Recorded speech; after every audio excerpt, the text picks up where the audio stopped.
Start. Let me just share my screen so that we can go to Moodle itself. So in Moodle, I have uploaded a new set of slides. We are going to look at the research process and writing a concept paper, and that is specifically where your assignment is based on. But let's first go through that assignment. Sorry, the session.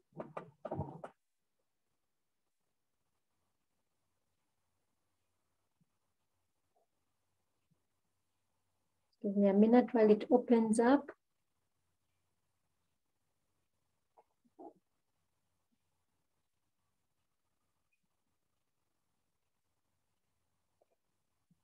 It may be taking some time. Let me open up the local file, but it's the very same thing that is on Moodle.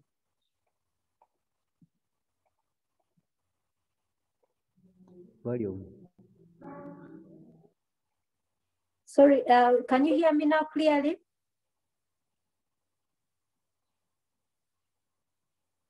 Hello, can you hear me?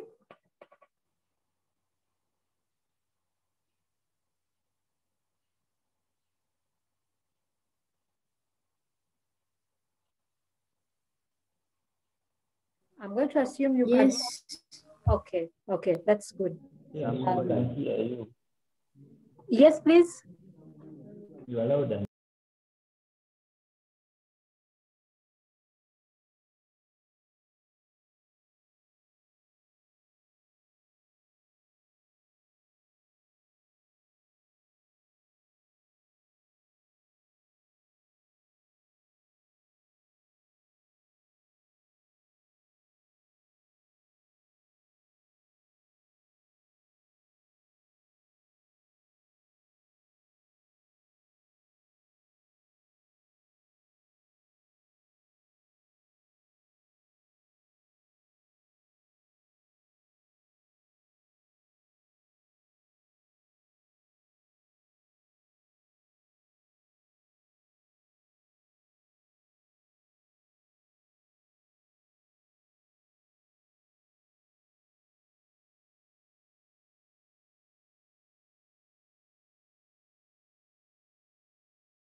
Sorry, my apologies. It looks like I was muted. I had no idea that I had been muted. My apologies for that. Really, my apologies. Sorry about that. Sorry. Can you all hear me now? No, Am I clear? yeah. Okay. Okay, so my apologies. I had not realized that I was muted.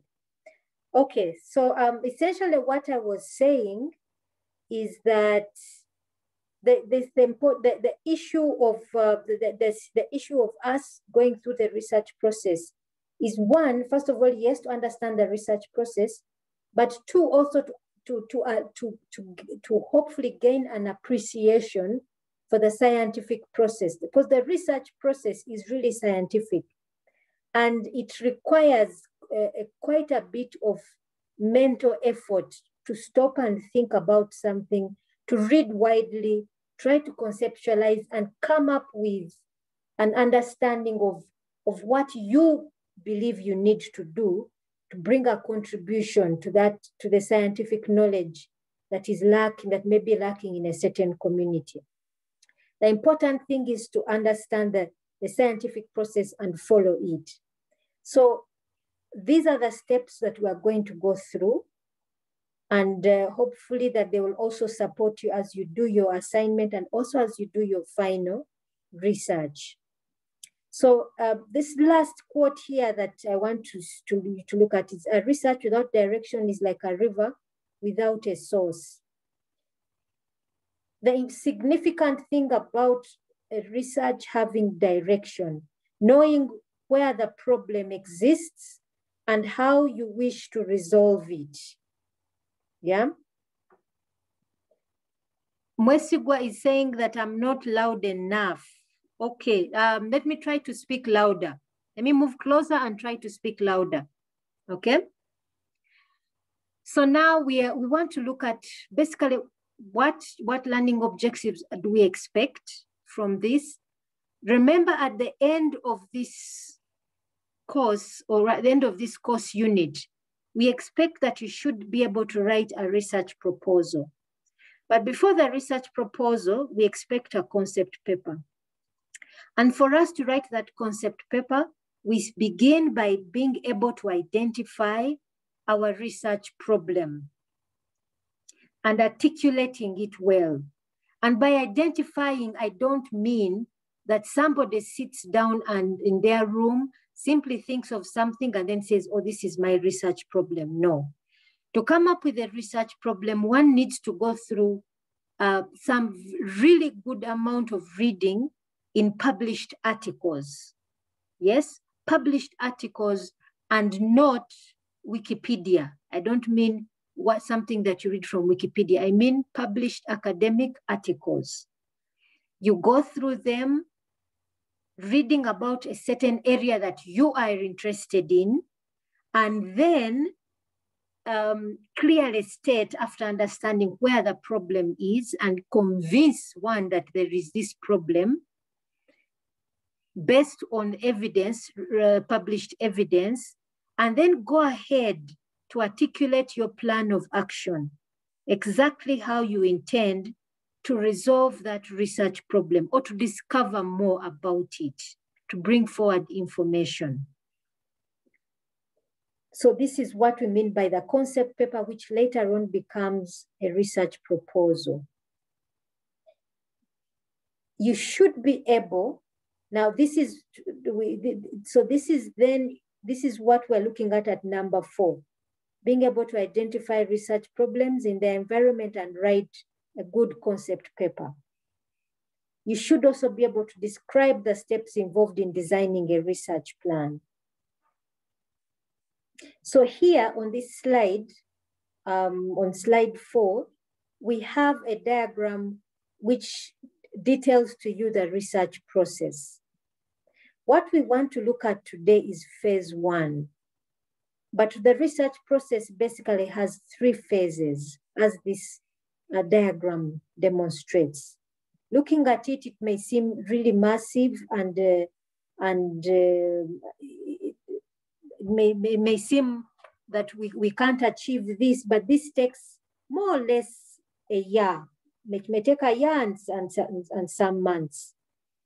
But you begin with phase 1, where you start by formulating your research problem, as I just discussed previously.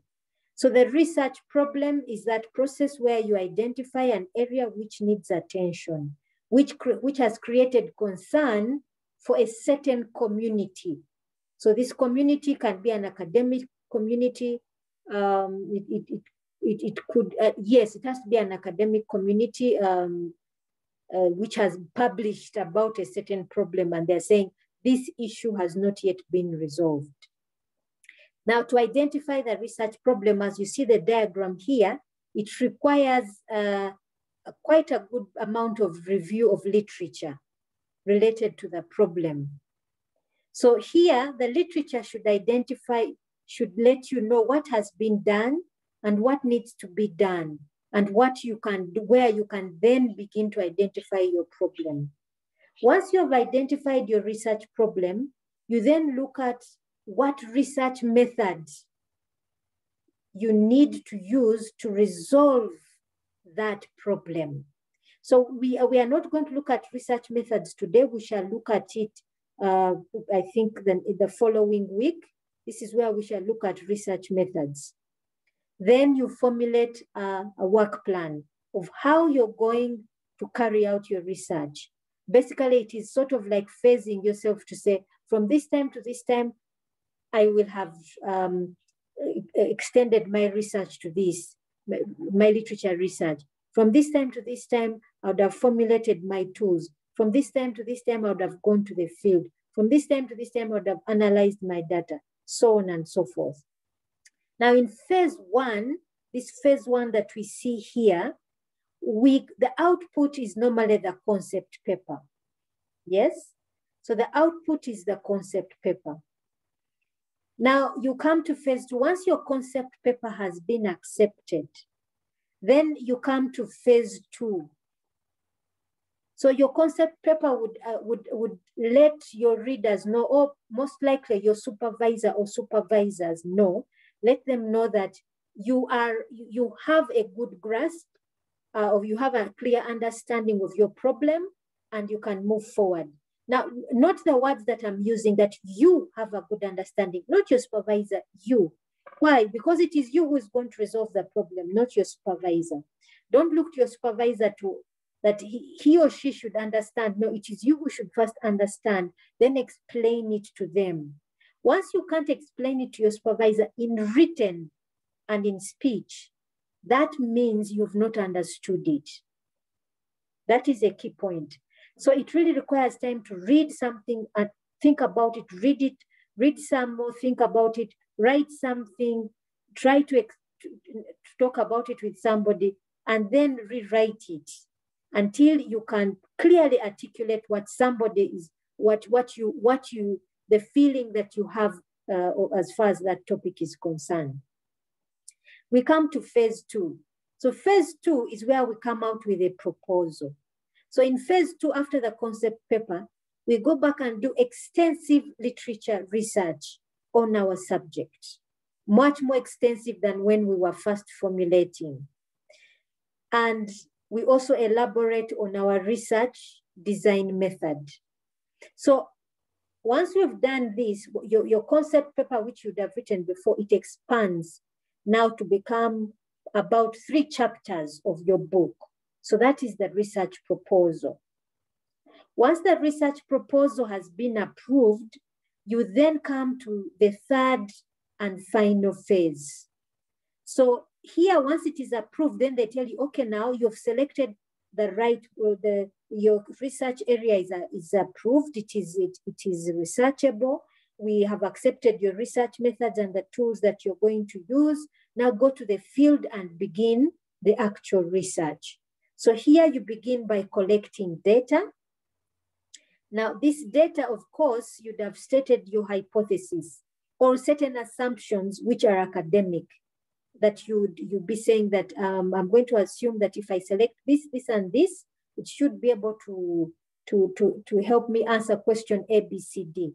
So as you collect your data, once you've collected your data, you then begin the process of analyzing it because it's simply raw data. By analyzing, it means you're making meaning out of it. And that meaning should be able to answer the problem that the objective that you intended to go out to answer or to carry out. Once you interpret that data, you then define your solution. For you, this would have been the system that you design and implement. Then finally write your report, which becomes the dissertation that you submit. Okay? So that is in theory what we are going to look at. Do we have any questions so far?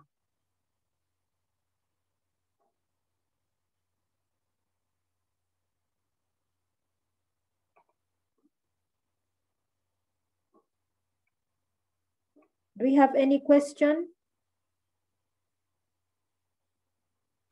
No, madam. Okay.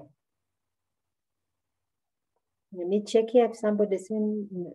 Yes, Birungi, you have a question, Viola and Michael? Yes, please. Please ask your question.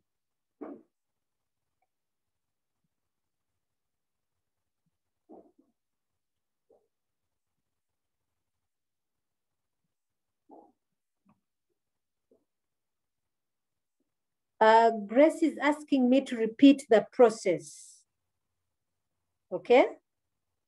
Grace is asking me to repeat the process. Okay.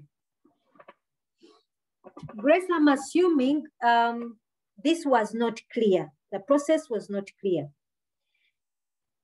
Not so. My explanation may not have been clear.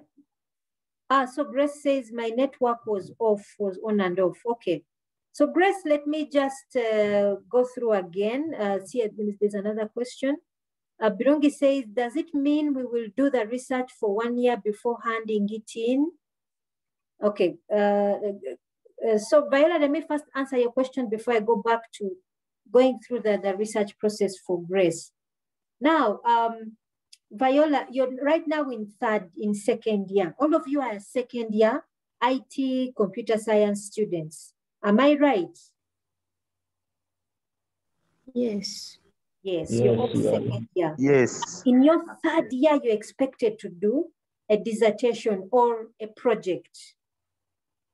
In third year, this is the process you go through to do that project in your third year. Right? This is the process we are talking about. So now, ideally, it is expected that you start doing this in your third year, ideally. If you wish, you can start now, but I assume you have a full workload, but you can start thinking about it now, so that probably by your third year, and preferably at the end of this course unit, you should have a research proposal. It may be rough because essentially you can't come up with a very good research proposal in one semester. It's not that it takes some time to think about it, but this is a starting point. This is a starting point. So Viola, you're expected to start your dissertation in your third year. So that third year from beginning of the year, that is at the very beginning of, when does your third year begin? This is second semester. So I'm assuming we're starting, when are we starting third year? Will it be in August, the next academic year? Is it? Mid-August. Mid-August, okay. So we assume that in mid-August, you would be beginning your third year or the next academic year. And that's when officially you should begin carrying out your dissertation, which you then hand in at the end of your second year, your third year, second semester. So Viola, I hope I've answered your question. Okay, Grace, let me just go through this, go through the research process again, but remember we are recording the class. So you can always go back to this. Now, the research process, as you see here, this is what ideally we would say would lead to that you handing in your project report, what I'm circling here on the slide. This is ideally what you would be going through, you'd be submitting. But we start with the first phase. For us to start the research process, we start with the first phase. And in the first phase, what we are doing is, first of all, identifying our research problem. What is that research problem? It is something that has been articulated by several writers in a certain community. So I'll just give you an example. There are people who do research on artificial intelligence, and they are publishing about what is happening as far as artificial intelligence is concerned. Others are doing research on database management. Take, for example, now the issue of big data has come up. There are others who are looking at cybersecurity. Today, I received an email that USAID is now focusing on cybersecurity because once COVID-19 came, most businesses went online. Take, for example, Umu now. We went online and we are now being bombarded with issues of cybersecurity. So what are security issues? What security measures can be applied in today's technology?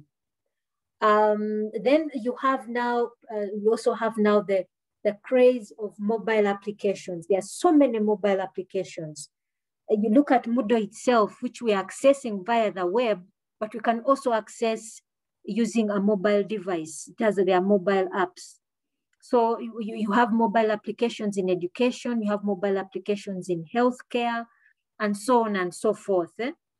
I was reading a report about, or rather there were findings that were being presented by scientists who have been researching on the side effects of COVID vaccines, and they were using mobile applications to collect that data. So anyone who got the COVID jab, if they would download an app on their phone and then report symptoms that they were receiving. And then the scientists were now saying that, majority of those who received the COVID vaccine, the most reported symptom was the pain in the arm where the jab was received, and also headache. Then a few people got fevers and other things. So imagine that somebody used a mobile app. Other people use mobile applications for different things. So what essentially Grace, I'm pointing out are research areas where one can identify a research problem. And what I'm pointing out are things that people have written about in this area in literature. Now, you, Grace, or anyone else, if you're identifying a problem, you can say, for me, my interest is in cybersecurity. So let me go, maybe cybersecurity with e-learning platforms. Let me go and research on that. Another person will say, me, I'm interested in mobile applications in healthcare. Let me go and find out what issue is lacking, especially maybe in a developing context like Uganda. Others will say, well, for me, I'm interested in artificial intelligence. They go ahead and begin to read. Now, in that process, as they read literature from that area, they begin to pinpoint an area where most researchers are saying, this has not yet been touched. This has not yet been discovered. This has not yet been done. Take an example. I can tell you that most using mHealth, using mobile phones in healthcare, in the developing context, the most popular applications you find in developing countries are mobile applications that can send text messages to remind people to take their drugs, people who are on chronic treatment, for example, diabetes, HIV, and things like that. Then the other things they use them for is to collect data. For example, there are people who collect data, health workers who collect data, send it to a database in a central database in the ministry.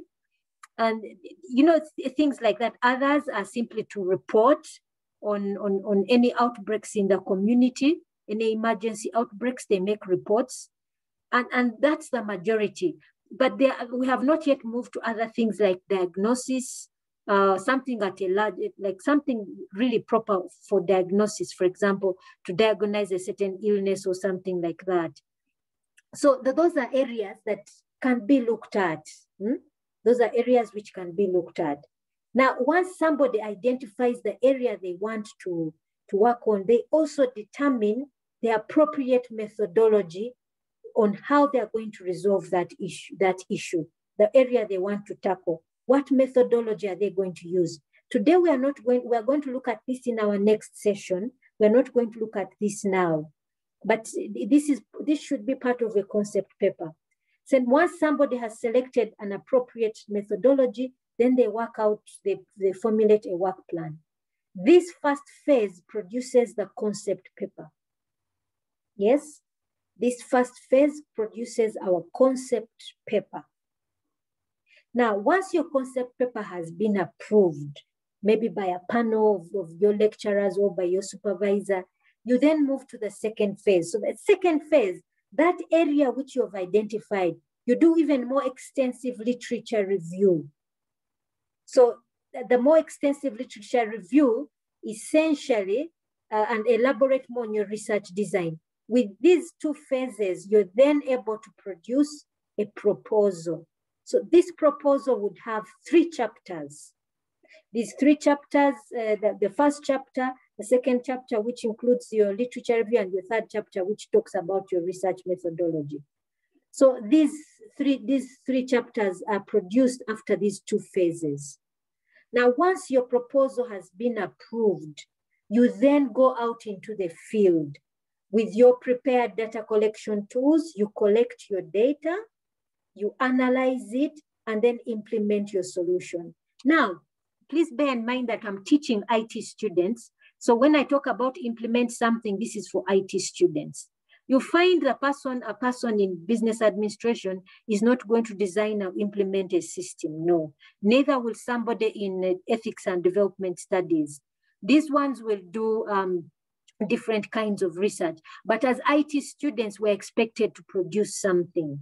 So once we produce it, we write our report, and this becomes our final project. Grace, have I answered your question? Yes. Okay, so let's move to the next, emphasizing on formulating a research problem. So this is going to be the core of your first assignment, which I've given you, which you're going to do in groups. So the research problem as it is requires quite a lot, as you see on this slide. Attached to your assignment, I've also attached a guiding document. This document takes you further into the issue of formulating a research problem. While I was discussing the research process, I gave you certain ideas of possible areas of research for IT students. And I also give you them to you also in your assignment. I've given you 7 areas which you can look at, where you can go and formulate a research problem. So essentially, if one of you could, rather than me talking about areas that I know, could one of you just maybe give me a topic, a certain area, which may be of interest? Cybersecurity. Cybersecurity, that is a good one. That is a very good one. Like I had said, that what do you know about it? For you, what have you read about it? Or what do you know about it?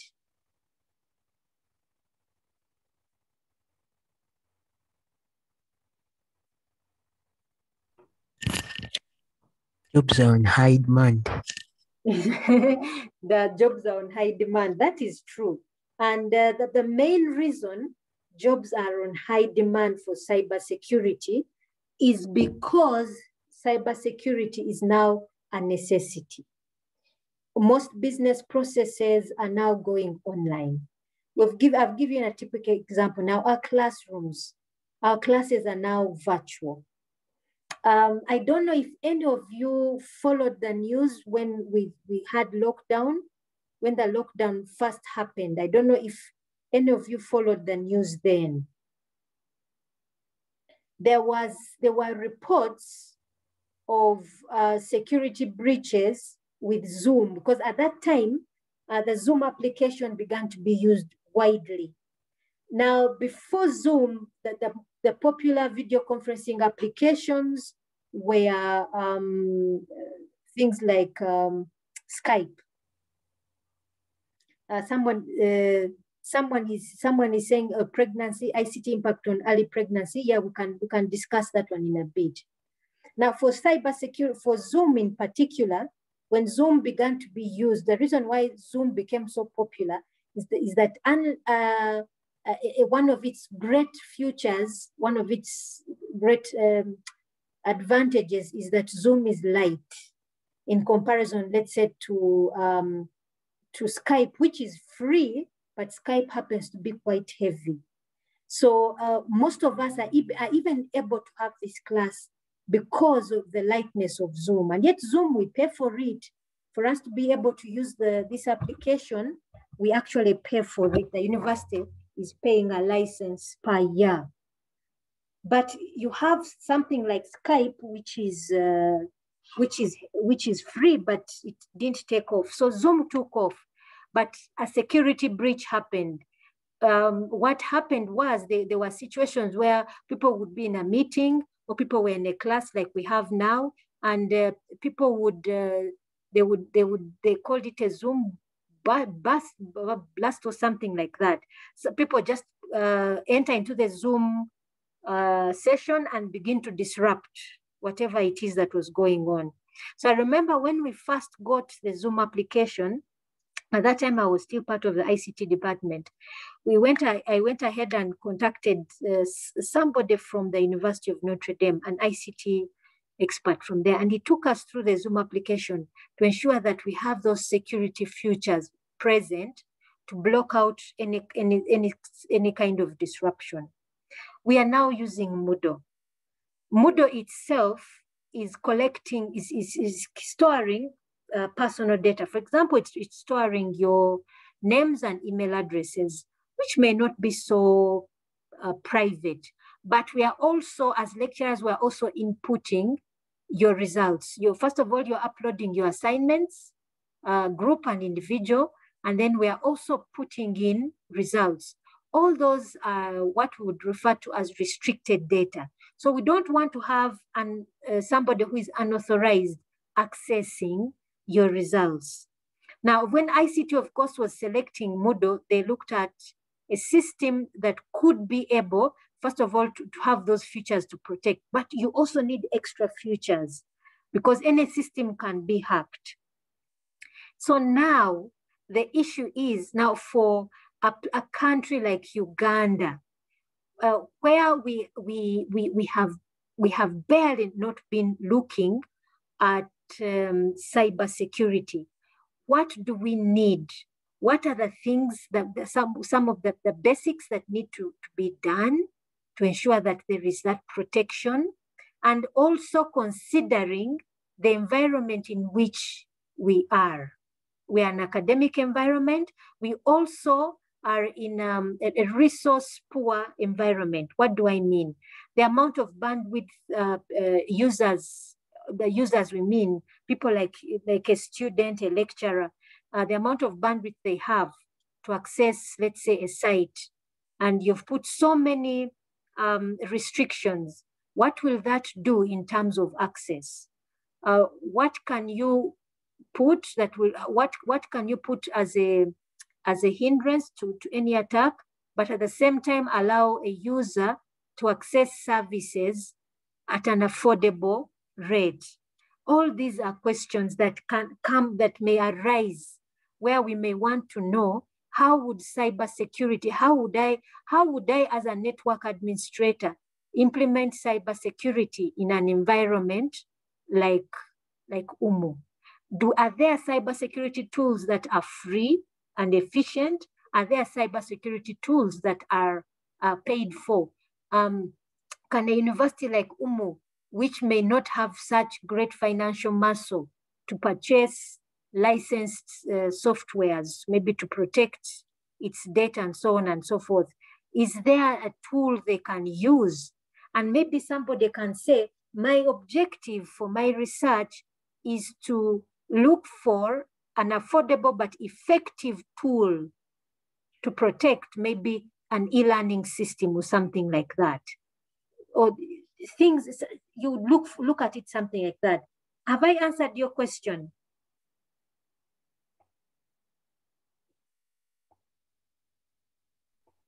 Yes. Yeah, so but you can read more about it and look at areas where you can go further. Somebody said about early pregnancies, using ICT to prevent early pregnancies or even educate.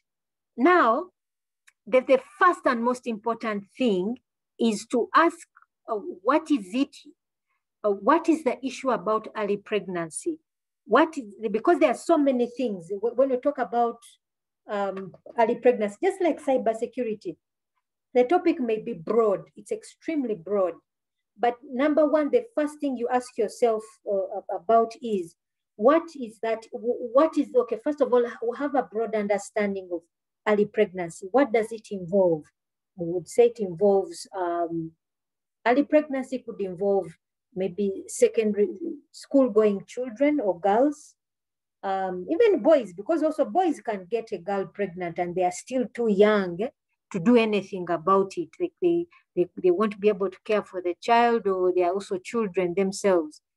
The question would be, now looking at the early pregnancy, the totality of it, the broad subject that it is, where can ICT come to help? Where has it helped? And where can it help, where it has not helped so far? And in what context? So take an example.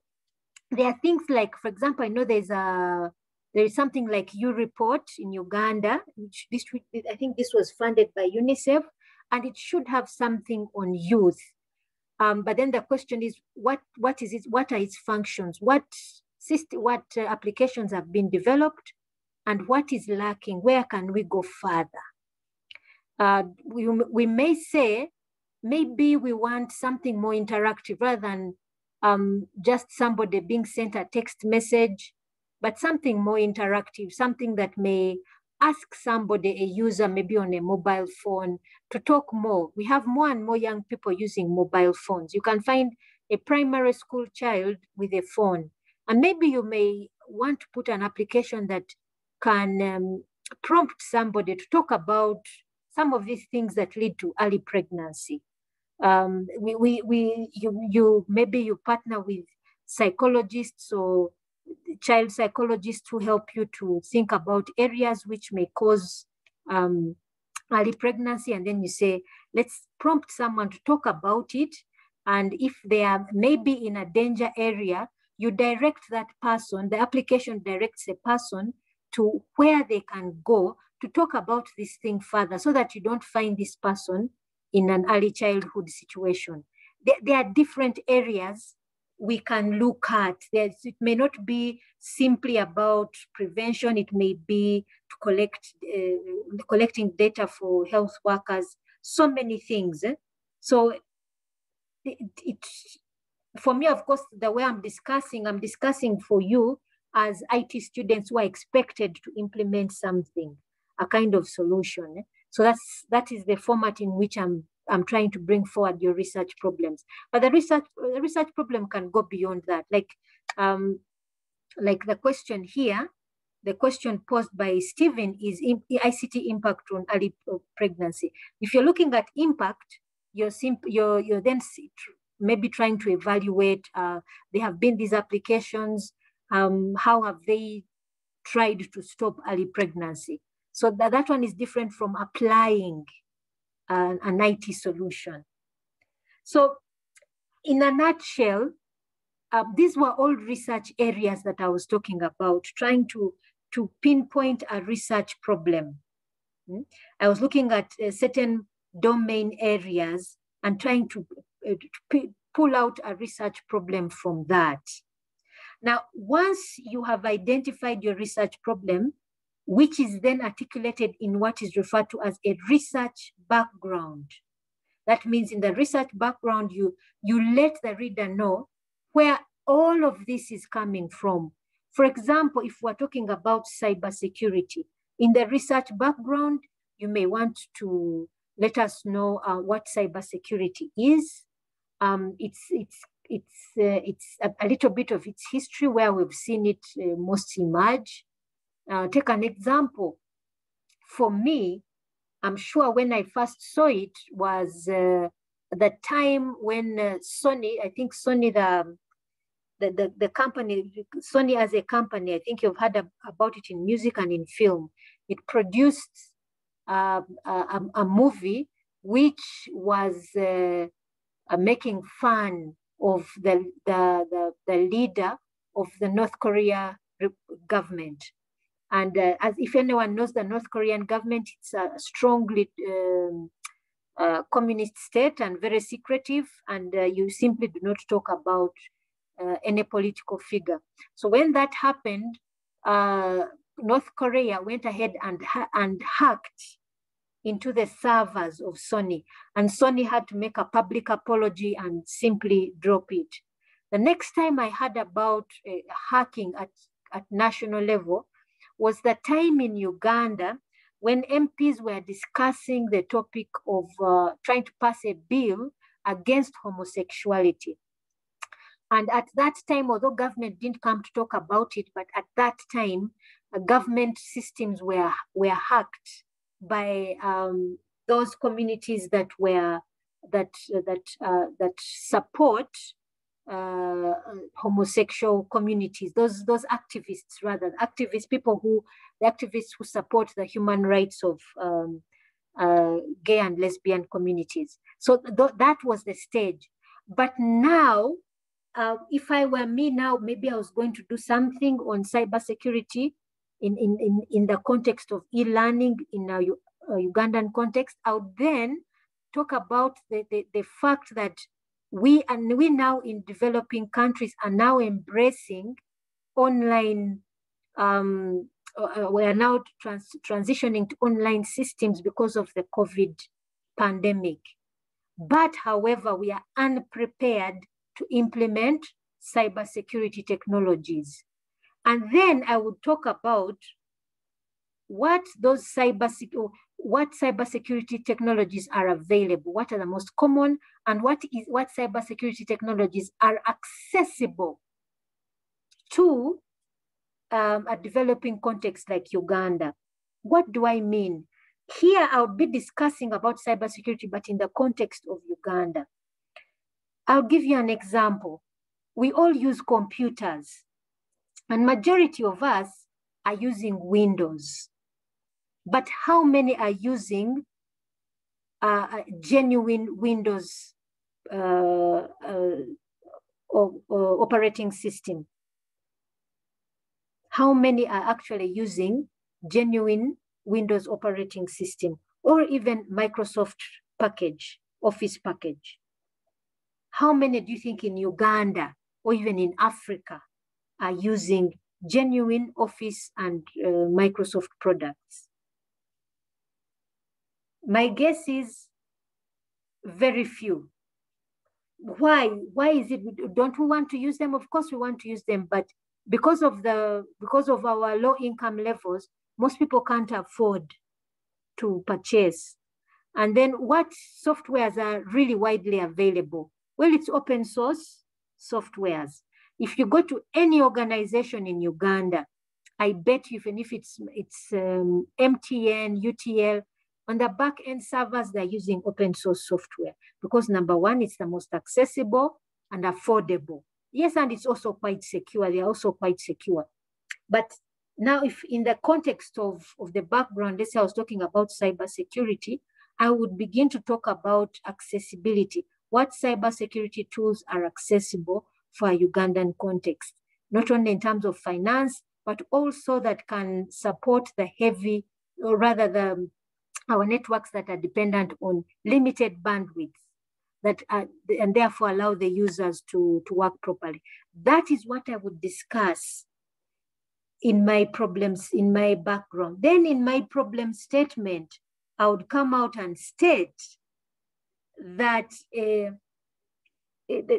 issue is identifying an efficient but accessible cybersecurity tool or tools to support, to protect e-learning business processes in a university.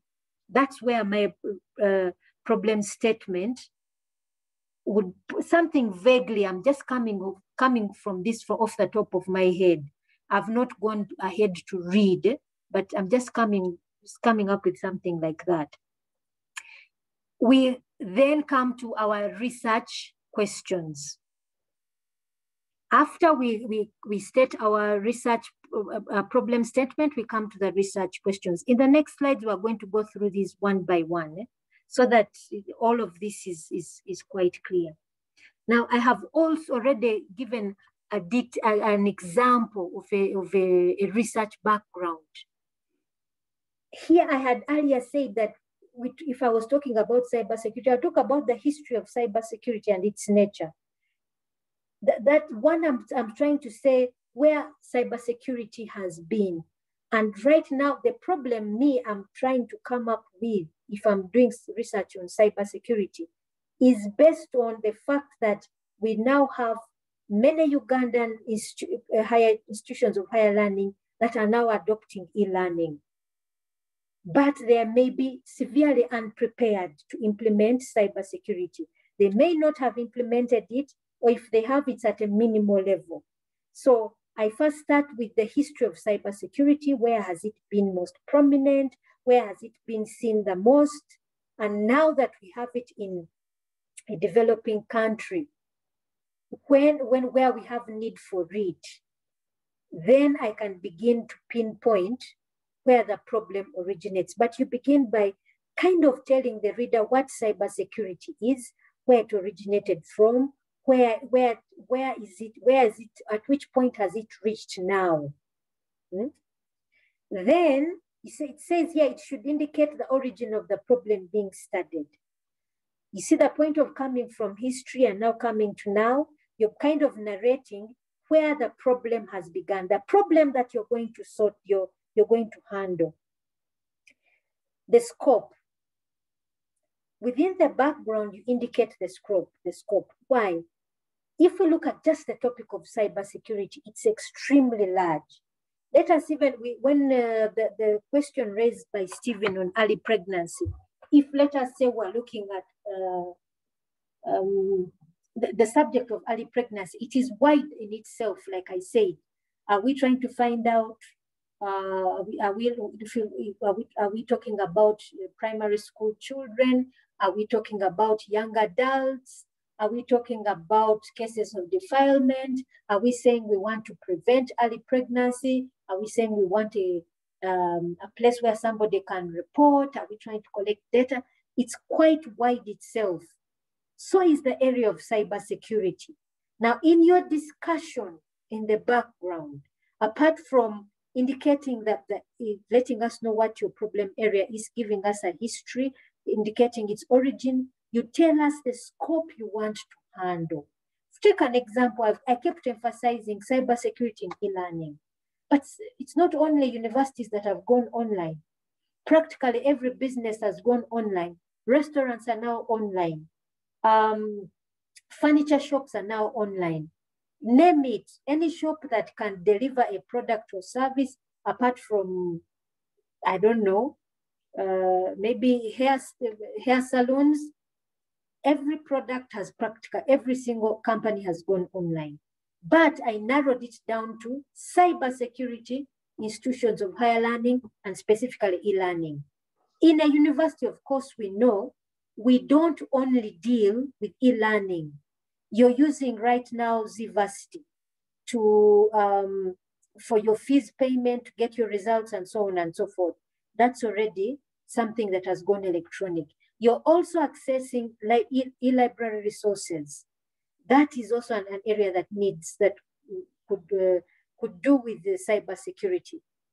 Most of our communication is done online, be it for business or for teaching and learning, all of those. But in my discussion, I'm talking about cybersecurity and e-learning in institutions of higher learning. So there I'm emphasizing my scope. You too, whatever area you are, you need to emphasize your scope during the background discussion. Then within the background, to a small extent, when you're doing your proposal, you can expand this further. But if you're doing in the concept paper, you indicate studies that have investigated this problem. And to what point did they reach? Has anyone ever done research on cybersecurity in Uganda? Has anyone ever implemented something on cybersecurity in Uganda and published it? So you probably have a lot of articles which have been published in Europe, maybe in South Africa, maybe, I don't know, maybe in Kenya. I'm trying to assume it. But yes, South Africa would be an example of a country which most likely is quite advanced where cybersecurity is. So you'd find out articles on that then. But what about the Ugandan context? What has been published? What is possible for us? What is possible for us to implement? And then once you're pointing out the previous studies, you then indicate the research gaps. Like I say, the question would be, has this cybersecurity in e-learning been implemented in Uganda? That could be your research gap. Yeah, that could be your research gap, and that's where your research problem comes from. Do all of you understand what I'm trying to say? You may not be interested in cybersecurity, but you can translate this to any other topic. Have you understood what I'm trying to point out?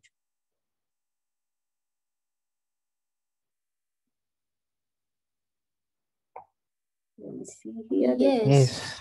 Okay. That is good. Sorry, there's another. Okay. So that is essentially how we would write our research background, coming down to our research problem. Now, we come to the issue of questions that help us compose just some guiding questions. Here on this slide, you have just some guiding questions which may try to help you come up with your research problem, wherever it may be. You may ask, what are the processes or activities that take place in an organization or community that you have chosen? So here we looked at e-learning, the teaching and learning process. Who are the actors involved? So here you have teachers, you have the students, you have those who are coming in to do an administrative role, like those in ICT, maybe the deans and so on and so forth. Which tools and technologies do actors use to execute? So now the ICT people would probably, if we're looking at cybersecurity, we're looking at the ICT actors specifically, we're looking at the ICT people. What tools would they need if they are going to handle cybersecurity? So you wouldn't find a student handling cybersecurity in e-learning. It would have to be the ICT person or the e-learning administrator or your system administrator, whoever it is, that may be the actor you're looking at.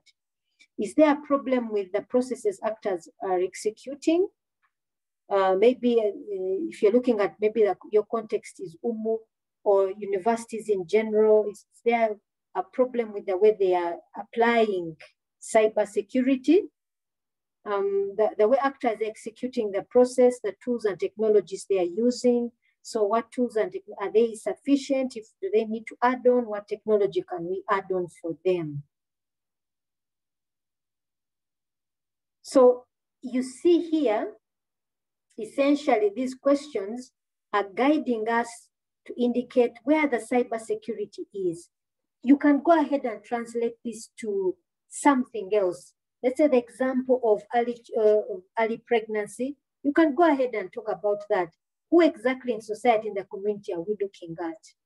Are we looking at the health workers? Is it the health worker communicating to these young people who are in danger of early pregnancy? Is it a parent? Is it a counselor? Do we want this person to actively come out and state, maybe I'm in a threatening position? We want to educate this person. These are all questions that you need to ask to be able to help you. These are just simply guiding questions. So once you've written your background, your research background, you come to the problem statement. So once your research background is clear, your problem statement should simply be a few sentences because it would be made quite clear. Yeah. So that's why it says here that the problem statement is a clear definition that indicates the research gap that has been identified in the community, organization, society, technologies, whatever it is.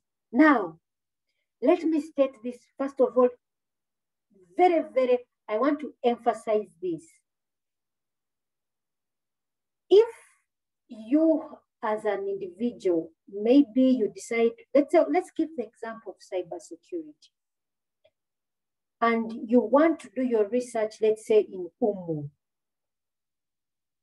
And then you talk about in your problem statement, you say something like,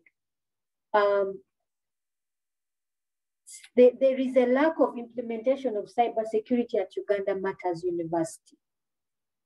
That statement is automatically inadequate as far as a problem statement is concerned. The problem which you have identified or you have defined should not exist in Umu alone. It should insist in organizations like Umu or in communities like Umu.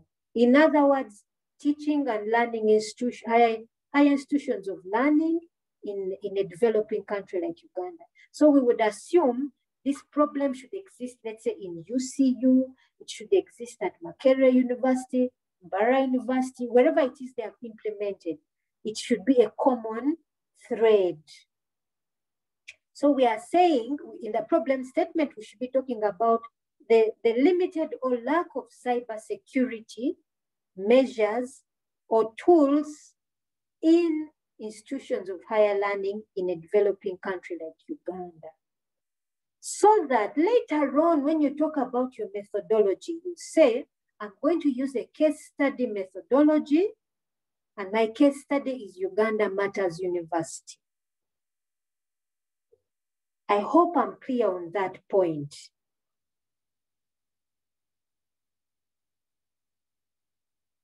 Yes. Okay. Now, the other question that should be clear.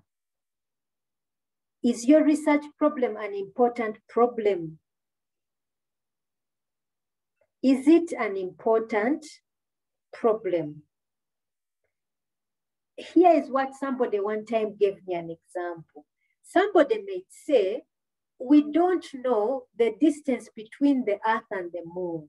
And my research is to find out the distance between the Earth and the Moon. Okay, fine, that is good. Maybe people don't actually know the distance between the Earth and the Moon. But however, if you find out what significant issue will come out, will it mean that maybe women stop having miscarriages because we know the distance? So what is the significance? There must be an importance because later on you're going to write the significance of your study. But it should also come out in your research background and problem statement. There should be a sentence or two that gives a reader a highlight of why this research problem is important to tackle. Then the other important thing is to understand that not all research problems are researchable. Okay? Not all research problems are researchable. So it is important that you have a research problem that is researchable. I remember one time we had a discussion on Padlet about what possible issues you are hoping, you are expecting to get, and someone say you may fail to get the data, poor may not be willing. That's a typical example of a research area that is not researchable. Another area would be for you to pick something that you simply can't access here in Uganda. You may say, I want to get that state-of-the-art cybersecurity tool, and you don't have access to it. Financially, you don't have access to it. Then what is the point? That is not a researchable problem. Yeah?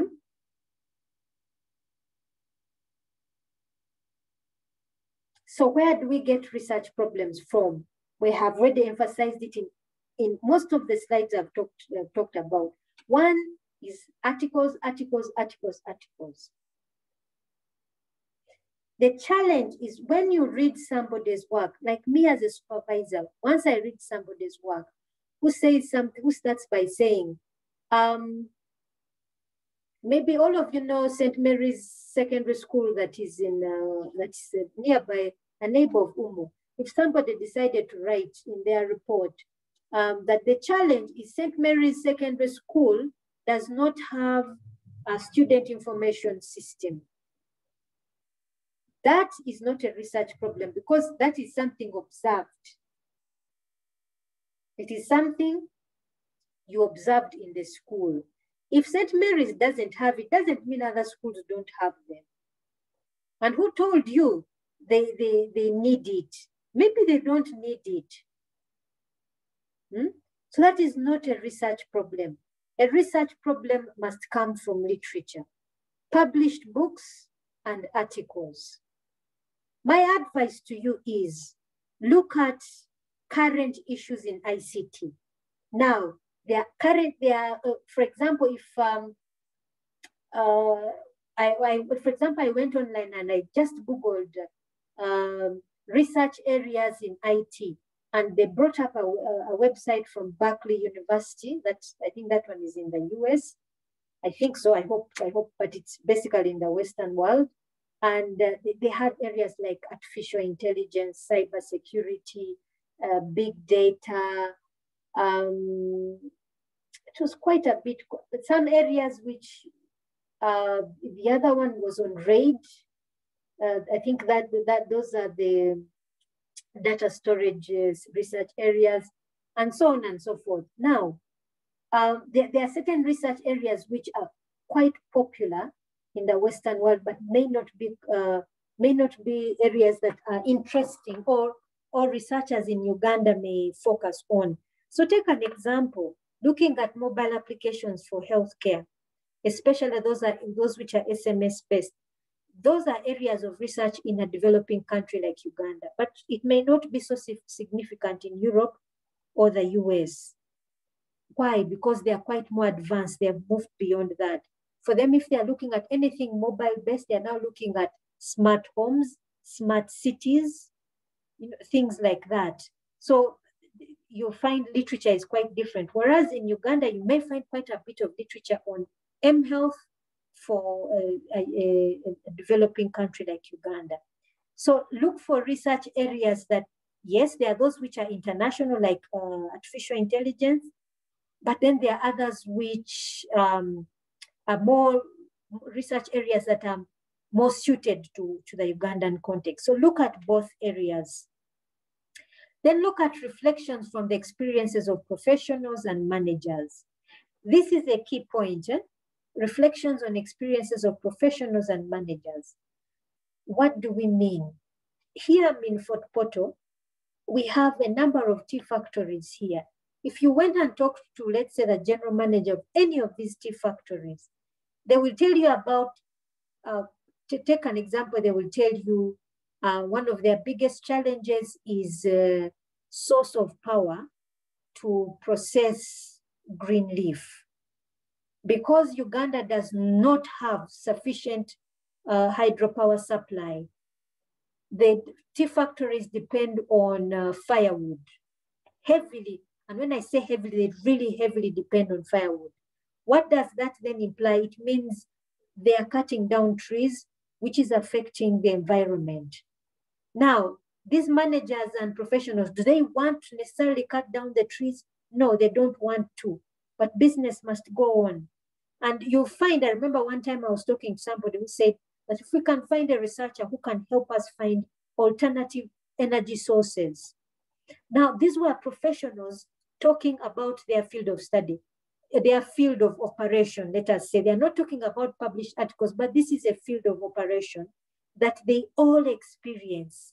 I remember I was talking to one of the general managers who said that all there are factories in developed countries of tea factories which depend 100% on electrical power, and they don't use firewood at all.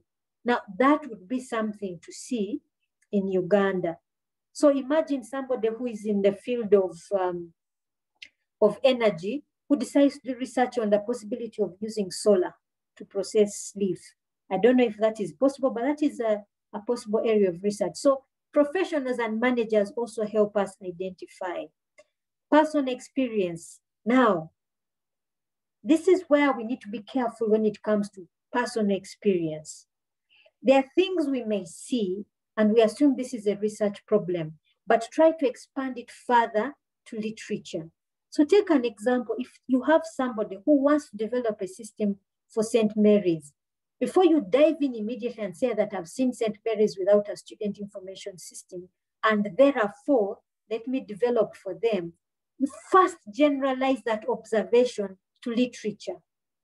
What has been written about student information systems and secondary schools? What has been done? What are the shortfalls that should justify me developing one for St. Mary's? Before you even start talking about St. Mary's itself, that is what I would emphasize here. Then the personal experience goes hand in hand with the fourth section, which talks about problems that exist that require immediate solutions for a given organization. That also goes hand in hand. The next thing we had after stating your research problem, the next section you have is your research questions. So once you state your research problem or your problem statement, that problem statement must be articulated into a research problem, one general research problem. Yeah? So take an example from the discussion I gave you on cybersecurity. If, let us assume, literature has led me to realize that in a developing context, we need a network administrator needs to implement a cybersecurity tool, provide adequate protection, but at the same time that is affordable. Now the question would be, probably the research question or the research objective. Let me, before I call it a research question, my research objective would be to implement maybe an open source cybersecurity tool. Maybe I would name it, if I have discovered it, I would name it for Uganda Matters University. Yeah, that would be my case. Or even I'll simply state for a university in Uganda. My case would be Uganda Matters University. That would be my research objective. To turn it into a research question, I'll just turn that objective into a research question. Like, what open source cybersecurity tool can be implemented for a Ugandan university? Or something like that, something like that. So here you have an example, yeah, on this slide. So this particular one is talking about a transaction information system. So it says, how can a transaction information system be developed to improve daily operations at Twekembe Military and Civilian Hospital? So how can this be implemented? You can also put, even for the cybersecurity, how can we implement an affordable and accessible cybersecurity tool for an e-learning institution like UMO? That would be a question. Here's another one: what future/properties can be used? Now, that research question can then be broken down into several research problems or goals. So your general research problem is then broken down into smaller research problems or research objectives. So you have the general one, which talks about your problem statement, then your overall goal or aim or objective is broken down into several. Now you realize the research question here, which was saying, how can a transaction information system be developed to improve daily operations at this hospital? Then you look here at the aim. The aim is saying to develop a transaction information system to improve daily operations at Twekembe Military and Civilian Hospital. That is an aim. Yeah. When somebody breaks it down into smaller objectives, let me first move to the last slide. What that person can do, just a small hint now for you who are in IT, your overall objective is broken down into, just use the system development life cycle. Number one, your first objective will be to determine the requirements for a transaction information system. If it was cybersecurity, to determine the requirements for a cybersecurity tool for e-learning. Second one, the next one will be system analysis, a question that leads to system analysis. Yeah, that means to for you, after to determine the requirements, you say to identify the different, should I say, components. That would be the system analysis, then design, implement, and then test. So your objectives would become these 5 steps. You can even shorten them to 4 steps where you combine design, implement, and testing together. System analysis and design can be also combined. So you have 3 objectives, something like that. Now, your research objectives must be what they refer to as SMART. One, they must be specific. What do you want to do or achieve? So somebody looking at your objective should know what you want to do. So take, for example, when I say to determine the requirements for a cybersecurity tool for e-learning for UMO. Yeah. So somebody knows I want to identify those requirements. Then next thing I want to design and implement. So for me to design and implement, the requirements automatically comes to analysis. Design and implement, there I would also state the same thing, to design and implement a cybersecurity tool for UMU. So you see each of them, they are specific and they are measurable. We know exactly I'm going to determine, then I'm going to design and implement. Somebody can tell whether I have actually designed because they would see my design process and I have implemented. They see the tool has been implemented. It is achievable. Yeah, you should be able to achieve it. It is relevant and it is time bound. So your objectives must be SMART. That is one of the things your supervisor will look at. Before I go to scope, any question?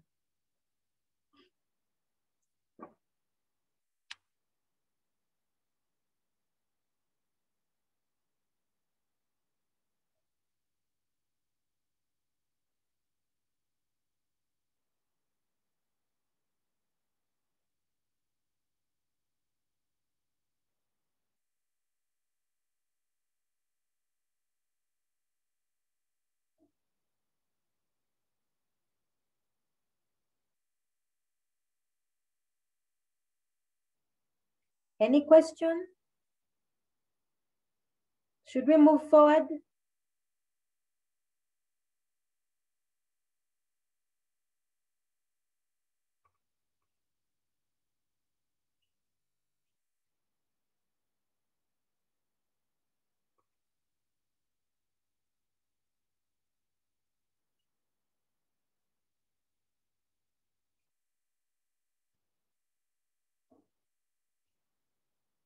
No, I'm going to assume there's no question.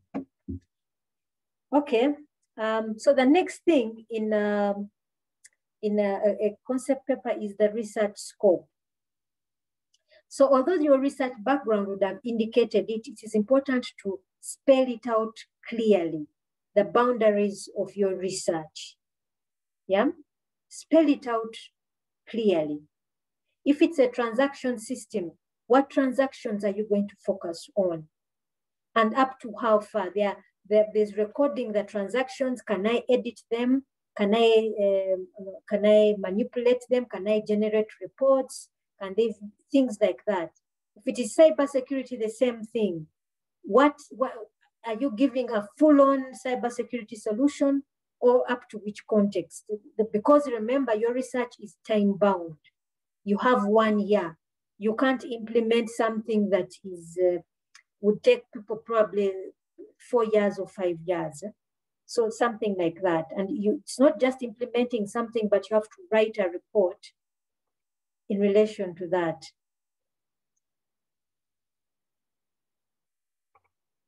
So the scope of your study, you need to indicate how far you're going. Now, your scope can be geographical. It can be, here also I just need to add, here it says geographical and theoretical, but it can also be functional. So you may also indicate the functional scope of your research. So if it's geographical scope, indicate, for example, my case study is UMO. Somebody's asking what time is the lecture ending? It's supposed to end at 4, but we started a bit late and we need to go through Moodle, but we're about to end, don't worry. So here the geographical scope, for example, here says the study will investigate the performance of NADS program in Arua. So for you, for cybersecurity, someone would say the study will focus on cybersecurity at the level of that server level. Yeah. Another person may extend further up to the user, because security goes all the way. It doesn't just go up to the server, but you may say, I'm going all the way up to the user, the student and the lecturer, and so on and so forth. It could be theoretical scope, but most of us are not going to deal with theoretical. Ours is going to be geographical and functional.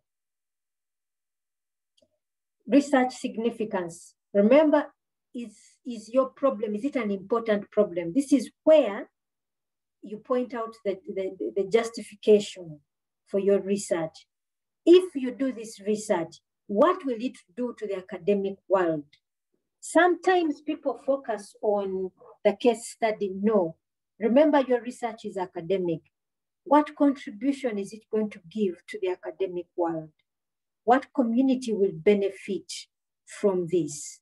For example, if it is cybersecurity and you have implemented something for a Ugandan university like UMO, then other universities can have an example of something that is manageable, that is affordable, something like that.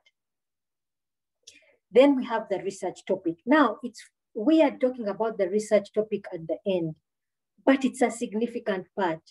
I remember when I got some research students, the first thing a student asked me is my topic okay?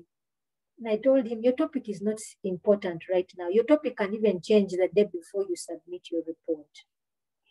A topic does not become clear until you have clearly defined your research problem. I hope that one is very clear.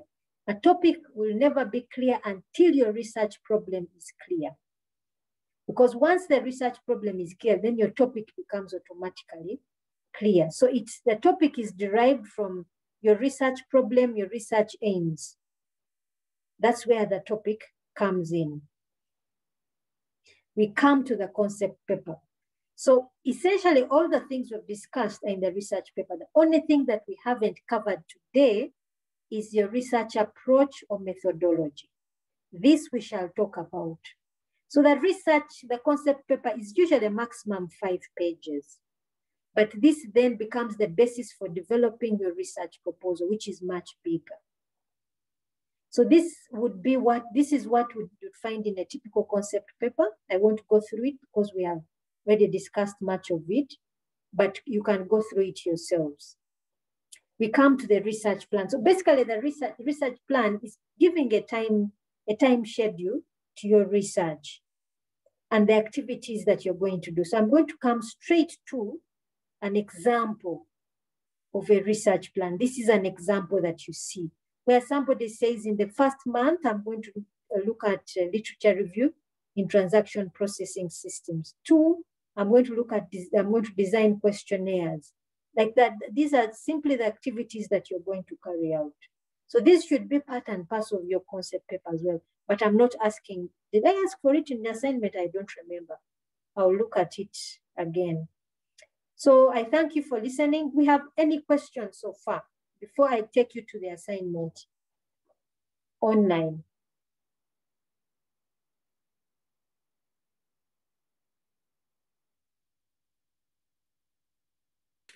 Excuse me, madam. Yes, please. Where are we supposed to submit our names for the group? Some of you sent them to me on WhatsApp. You can send to WhatsApp, you can send on my email, wherever, whichever is convenient for you. Okay, thank you. Any other question?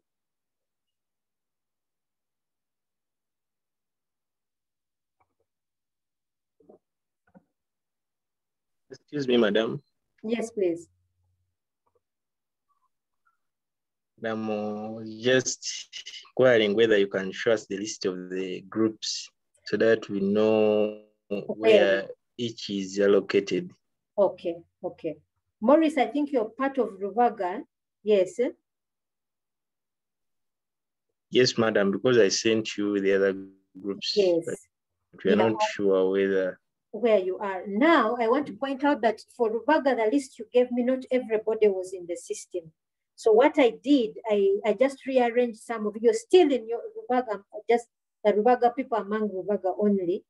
But I had to reorganize because not everybody is in the system.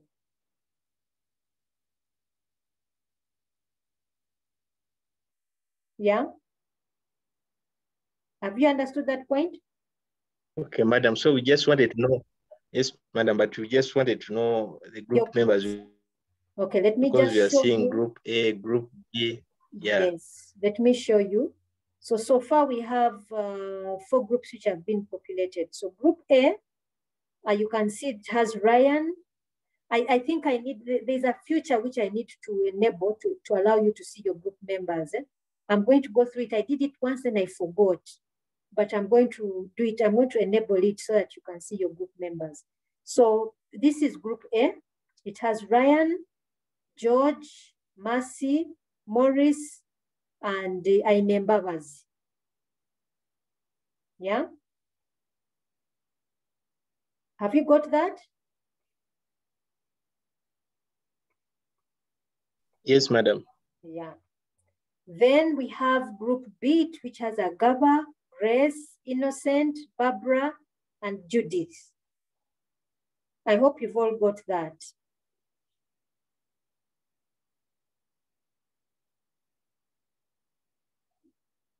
Then we have, trying to see that the others. Group C, we have Ivan, Caroline, Namuju, Juliet, and Peter.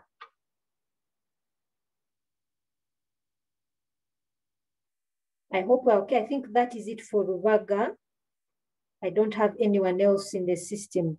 Then the other group is Emmanuel. Now, Marjorie had put Kayondo Derek, but what I'm seeing is Kayondo Henry. I don't know if it's one and the same. Madam, it's Kayondo Henry, not Derek. Okay, because the name she gave me was Kayondo Henry.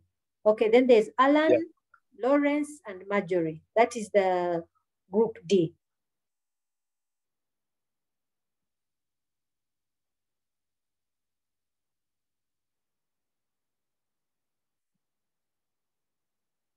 Okay. So those are the groups I have so far. If you can send me the other people, the names of other people, and I hope you're all there. I'm seeing here somebody asking about an enrollment key. Someone is asking, Joram. Joram, actually, you're one of the people I looked for. You are not in the system. And also, so you really need to enroll. Ask your colleagues who have enrolled how they enrolled. And then Bruno is saying, what about us from Masaka? Bruno, Rita is going to send me your groups at the end of this lecture. Then I will distribute you into your groups as well. I hope I've answered your question, Bruno. Yes, madam. Okay. Madam, like some of us we enrolled, but we are not seeing ourselves in our groups. Yes, there are people who are enrolled, but remember I had said that should I generate the groups myself, but people said no, they need to stick to their groups on campus. So the ones whom I have enrolled, those are people who sent me the groups, and I simply put them in the different groups. So those ones who are not in groups, send me your group names. Like Marjorie here sent me all these names. Then Maurice sent me all the groups for Ruwaga. Rita is supposed to send me all the groups for Masaka. Now for main campus, those of you who are not in groups, formulate your groups of 5. If you're less, but if I find that there's a group of 4, let's say of Nkozi, and there's a group of 4 and 3, or maybe 2 and 3, I may add all of you. So that at most we have groups of 5. Minimum 5, maximum 5, minimum 4. Sam is asking for the enrollment key. Please, those of you who have enrolled, can you give it to him?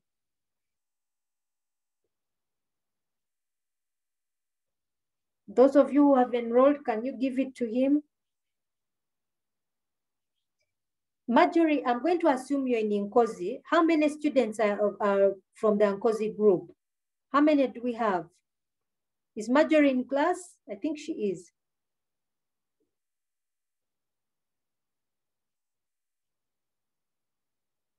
Is Marjorie present? Simon here has given you the enrollment key.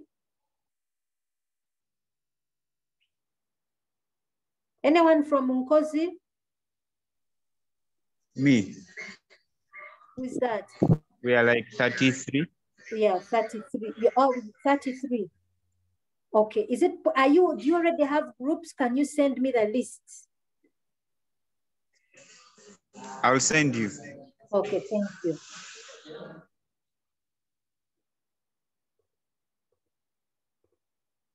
Okay. Now next, let me just show you the assignment. So this is the assignment. It's asking for you to develop. You're not going to write a concept paper, but you're going to present it in PowerPoint format. So first, I start by pointing out to you possible research areas, so that you don't. Let's not stretch too far, but also just to give you an idea of areas you can research on. Sometimes we have the same thing going on over and over again. A timetable system for this, blah, blah, blah. It's usually the same thing. So I was thinking just to make it still IT, but at least we try to look at emerging research areas. So I look at artificial intelligence and online shopping. Look at mobile applications in healthcare access. Look at e-learning applications for higher education. Secure web application in light of data privacy for web users. Cybersecurity for e-learning platforms. This one is an old topic, 6. It's an old topic, thin client technology. It's an old topic, but I think it is something we haven't looked at much. For anyone who may be interested in doing something on system design. Then we have gaming applications support, teaching and learning. Yeah, You know, games can also be used for the teaching and learning process. This would also, I think, be an interesting one for someone to look at. I know gaming has been used. There's somebody I met in the Netherlands. She was doing her PhD on gaming and the workplace or something like that. So, but you can also look at it, see a possible area for research.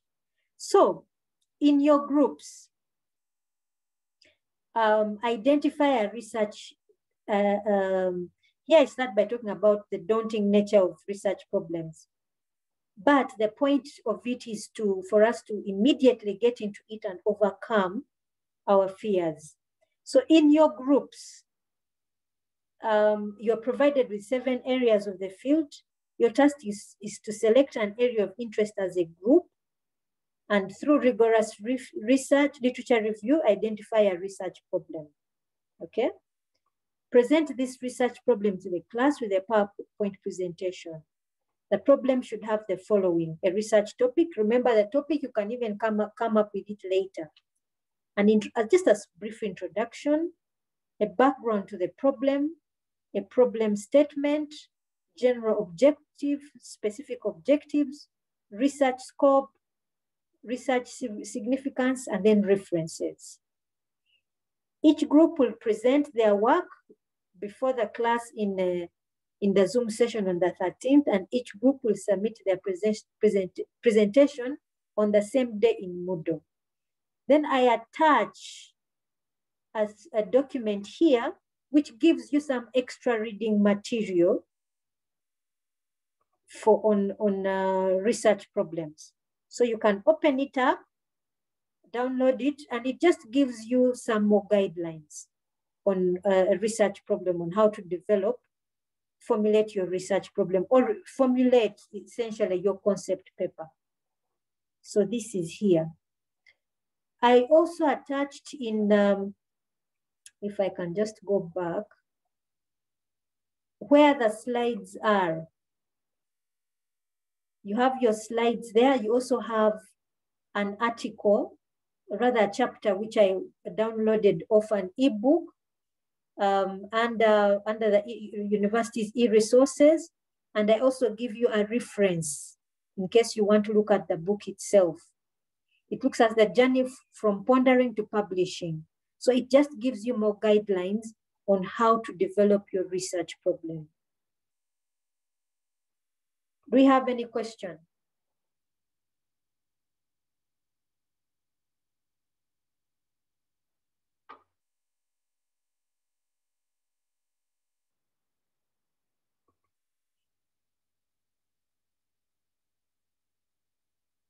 Do we have any question?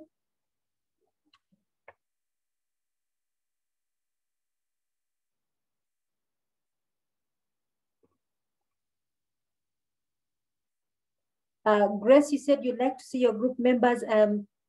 Just give me today. I know there's a future which I need to enable so you can see your group members.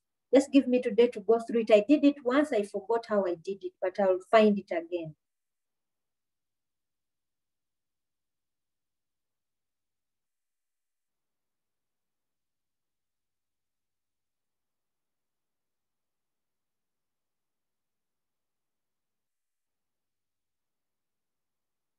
Okay, so for Masaka, I've received 2 groups and I'm going to input them in the system. I think this is Rita who has sent them to me. Thank you, Rita. I've just received them.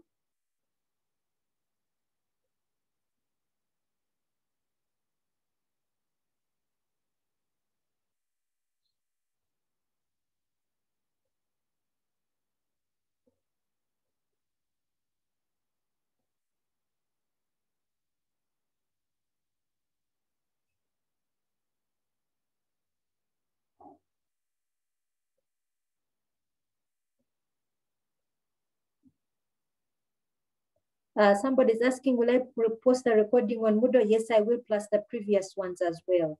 I will record all of them. I will post all of them. Sorry, the sickness kind of put me off track, but I should be back on track soon. So is there any question? Are we all okay?